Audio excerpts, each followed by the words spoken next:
vulnera al menos dos reglamentaciones.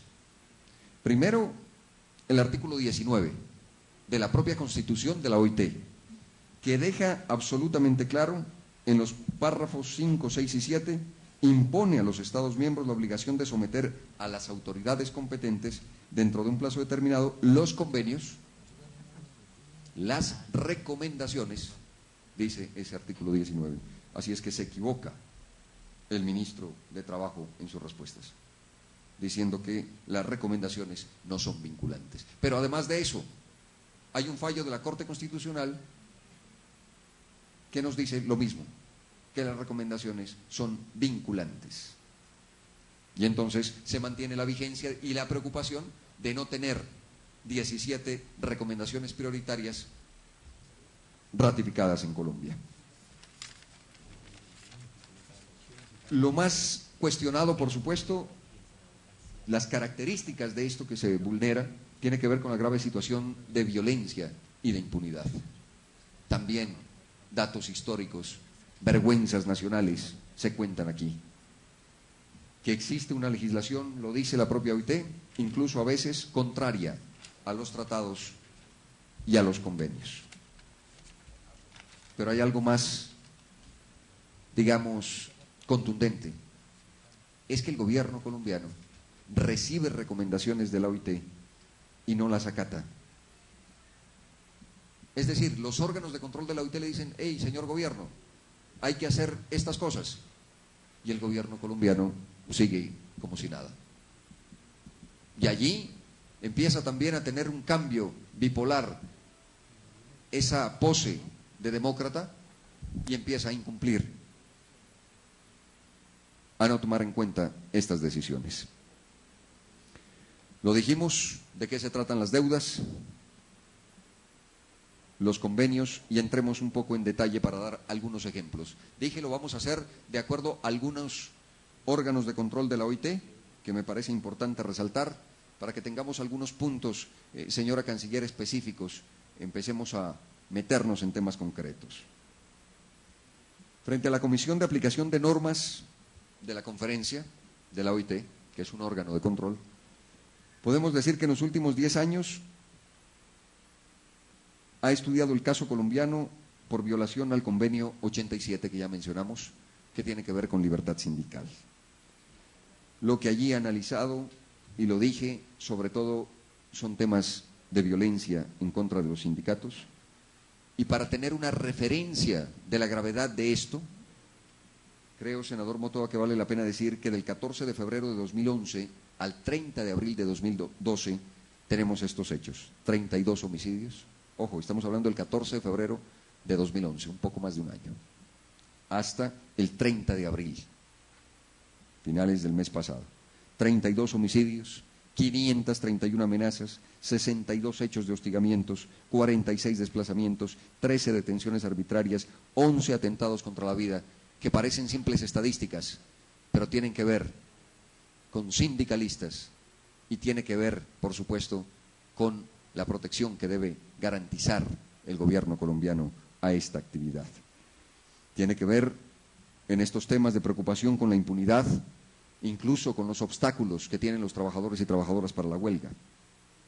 Podríamos citar un caso puntual, el del Sindicato de Empleados Públicos en Coveñas. Ese es un buen ejemplo, porque se han despedido funcionarios de nómina que estaban sindicalizados. Y esto lo vamos a empatar con el Pacto Internacional de Derechos Económicos, Sociales y Culturales. Lo curioso y lo complejo del tema, por supuesto, es que hoy persisten violaciones a ese convenio 87. ¿Qué está haciendo el gobierno para mejorar en este tema? Y aquí, senador Gómez, le doy toda la razón. El interlocutor fundamental es el ministro de Trabajo. Porque creo que al ministro de Trabajo le pasa como al ministro de Transporte. Tienen una cantidad de trabajo acumulado anterior impresionante y tienen que ponerse al día. Y ya vimos la suerte que corrió el ministro de Transporte.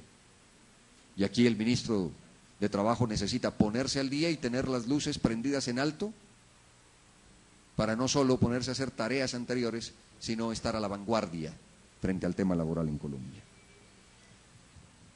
Quisiera preguntar, presidente y secretario, al enlace del Ministerio de Trabajo, ¿qué razón tenemos del ministro? Nos informó que estaba en el parqueadero, señor senador. ¿Parqueadero de dónde? Pregunta el secretario. ¿Sí? Del edificio, honorable senador. Bueno, nos confirman que ya está en el parqueadero del Congreso. Eso está bien. Vamos a pasar a otro órgano de control para tocar otro ejemplo y así demostrar de manera sistemática cómo se violenta y se vulnera los convenios y recomendaciones de parte del gobierno colombiano ante la OIT. La Comisión de Expertos en Aplicación de Convenios y Recomendaciones. Ese es el otro órgano de control. Miren ustedes que ha estudiado en 184 ocasiones los convenios y ha emitido unos conceptos. 9 notas de satisfacción, positivo, 35 notas de interés, ahí queda la inquietud. Nunca hemos sido calificados como un caso de progreso y 59 veces se le ha dicho a Colombia que se modifique la legislatura interna. Este órgano de control de la OIT le ha dicho al gobierno colombiano al menos 59 veces que es necesario modificar la legislación colombiana para ponernos a tono con ese marco internacional que es la Organización Internacional del Trabajo. Quiero contarles que hay un caso del decreto 535 de 2009 que tiene que ver con negociación colectiva de empleados públicos. Y este tema sí es curioso porque me parece que el gobierno puede hacer algo importante antes de la reunión de la OIT, canciller, que empieza el 30. Y me parece que el gobierno colombiano aquí debe jugarse una carta. ¿Qué ocurrió? Que ese órgano de control de la OIT le dice, señores, quedó mal la negociación colectiva de empleados públicos, tiene que volverla a hacer. Le dice al gobierno finalmente que lo haga bien. A mediados de 2011, mediante un acuerdo tripartito, es decir, con empleadores, trabajadores y la presencia del gobierno, se hacen las correcciones para que quede de acuerdo a unos estándares internacionales. Este caso es curioso. Se hace todo eso y está, al menos esperamos, en el escritorio del presidente de la República. Hay que sacarlo de Palacio, canciller. Hay que llevarlo ahora mismo. Ese es el caso del decreto 535 del año 2009. No se puede simplemente hacerle caso a la OIT para mejorar el texto, pero para que se quede engavetado en algún lugar de la Casa de Nariño. Tiene que salir de allí, por supuesto.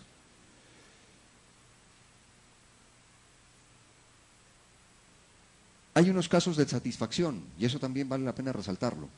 Aquí estamos en un ejercicio político, usted lo sabe, canciller, que reconocemos los trabajos que se hacen bien y ponemos énfasis en lo que hay que mejorar. Ese es el fortalecimiento de la democracia, para eso estamos en el debate democrático aquí en el Congreso. Pero mire que en las notas de satisfacción vale la pena también decir que son incompletas. O sea, nos ha dicho, va bien, pero nos falta. Estamos en ese momento de dar satisfacción, pero no total, no completa. Lo hace en 2 casos para mencionarlo, frente al trabajo de condenados, que hay una ausencia de vinculación en la seguridad social, y en el derecho a la huelga, que se tuvo un avance. Antes eran los inspectores de trabajo los que determinaban si era válida o no una huelga. Se pasó a que sean los jueces, con la ley 1210, y eso está bien. Pero dentro de los jueces no hay pleno conocimiento en este tema, siguen despidiendo a la gente, siguen declarando huelgas como ilegales. Este órgano de control, que es el que estamos hablando, al menos le pide al gobierno unos estudios que el gobierno no ha presentado. Y seguimos en el rosario de incumplimientos del gobierno. Al menos 4, canciller, este órgano de control le ha pedido al gobierno colombiano. En 2005, sobre la situación de los niños en la calle, que haga un estudio y que se lo presente a ese órgano. Y no aparece hoy, después de 7 años, ese estudio del gobierno colombiano. No se lo ha presentado. En 2008, investigación sobre la impunidad